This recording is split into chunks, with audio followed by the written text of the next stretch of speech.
Be ready. 15 seconds.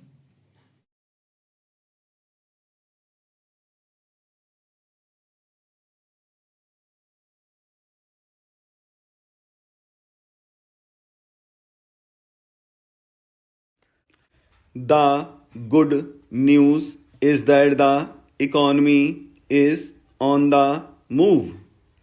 We are witnessing unprecedented, sustained growth of the economy at the rate of over 7% per annum for 3 years in a row. In the last quarter, the growth rate touched 8%. The rate of inflation is under control despite enormous pressures on the energy front. The rate of investment is rising and business expectations are bullish. Some infrastructure sectors like telecom, railways, and aviation are showing rapid improvement.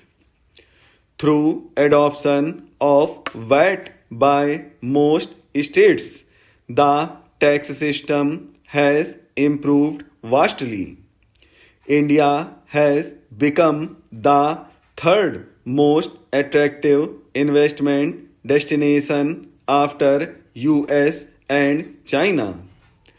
Our efforts towards creating a more peaceful neighborhood have been noted and we are making steady improvement. On the whole, both the polity and the economy are fairly healthy and robust.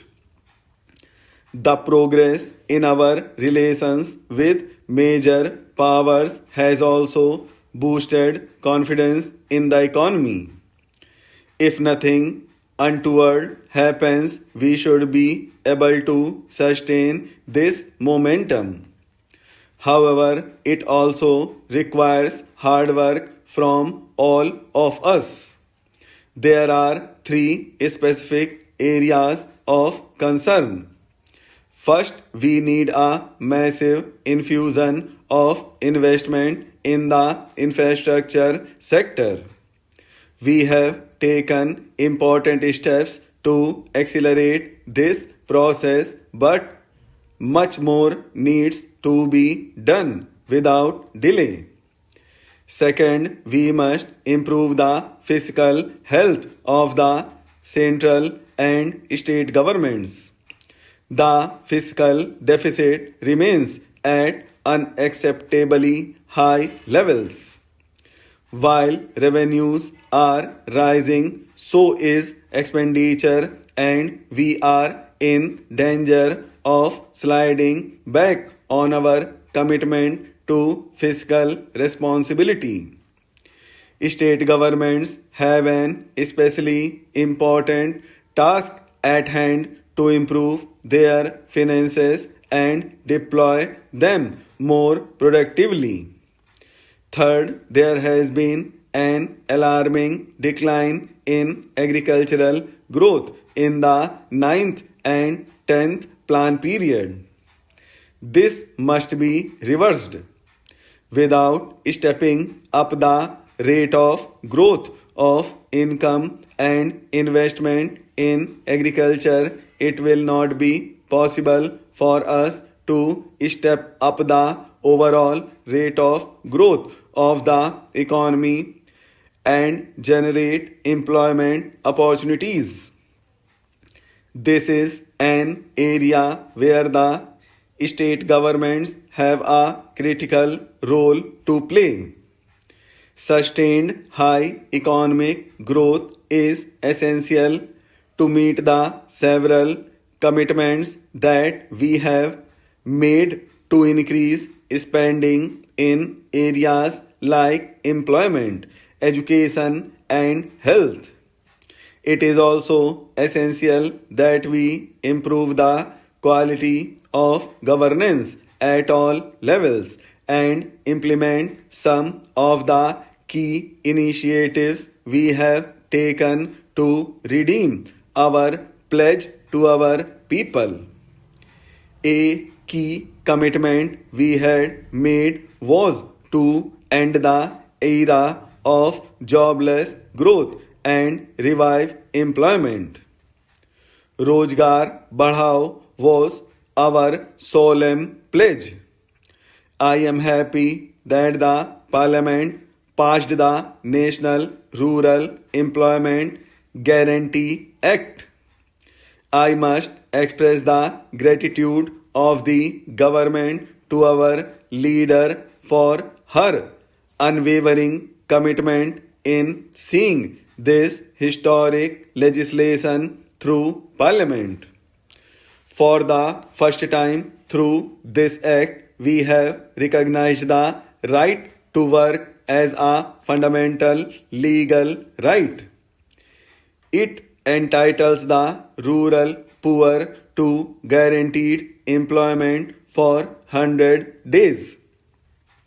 The Act provides for a phased roll out with 200 backward districts covering a third of the country being taken up initially. This will be expanded to cover the entire country over the next 5 years. Under guidelines of the center, states are expected to craft locally relevant schemes to generate employment and create productive assets. It is up to the states to make this a creative agenda for rural transformation, utilizing the large resources that will flow under this program. The NREGA must be a transparent people's program. Therefore, methods of estimation and measurement of works and rates of payment for each task should be made transparent. The labor that seeks work must understand what is offered on what terms and demand its full entitlement. Similarly, there should be complete transparency in maintenance of muster rolls and payment of wages. Every aspect of implementation will be covered by the Right to Information Act, which is another historical legislation enacted by our government. People will have general access to public records and information pertaining to the Employment Guarantee Act. Our state governments must take the lead in evolving best practices in the implementation of the Act. I request Chief Ministers to commit their best civil service talent for its implementation. Please use this program to also strengthen decentralization and Panchayati Raj in your states. Make this a laboratory for right to information and enhancing transparency and accountability. The Congress governments must lead the way and set an example for all. To upgrade rural infrastructure, our government has conceived a time-bound business plan under Bharat Nirman. It is a flagship program for our government. We are committing over rupees 2 lakh crore to it.